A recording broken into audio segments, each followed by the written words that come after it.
গৰম হয়, আজি আমি সুদূৰ অসম আদিবাসী ছাত্ৰ সন্থা পেঙেৰি আঞ্চলিকৰ আৰু আমাৰ লগতে আছে সমূহ ৰাইজ আৰু জানি শক্তি, লগতে আমাৰ পুলিচ প্ৰশাসন আছে। আমি বাৰম্বাৰ চুলাই মদ ভাঙি আছো, তথাপি আমাৰ ৰাইজে মনা নাই।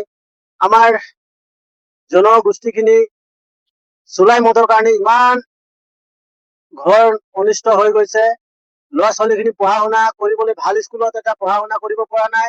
আমি আদিবাসী ছাত্ৰ সন্থা হৈ দুখ প্ৰকাশ কৰিছো আৰু এনেকা এই চুলাই মদ বনাব নালাগে।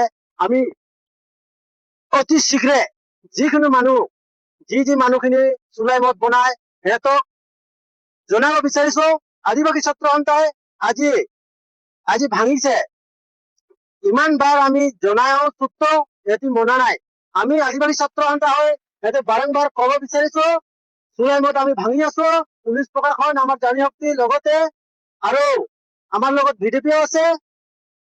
সিহঁতি বাৰ বাৰ কওঁতে চুক্তিও সিহঁতি মানে বুজা নাই। আমি আদিবাসী ছাত্ৰ সন্থাই বাৰ বাৰ কওঁতে সিহঁতি বুজা নাই। আমি সিহঁতক হুকিয়াই দিব বিচাৰিছো আৰু নেক্সট টাইম যদি আমি সিহঁতৰ ঘৰে ঘৰে পালে সিহঁতক আমি কথাটো একেবাৰে বেয়া হব। হয়, আজকে हमने হদৌ অসম আদিবাসী ছাত্র সন্থা পেঙ্গরি আঞ্চলিক কমিটি হয়ে बारंबार अभियान चलाते ही उच्चत अभियान एमे हले भी आदमी गिला बुझत काहे नहीं कि जे ये चुलाई वाला चीज कितना खराब चीज लगे। हमें इतना बार अभियान चलाते ही प्रत्येकटा अंचल प्रत्येकटा चाह बगीचा तथापि बेचते हैं।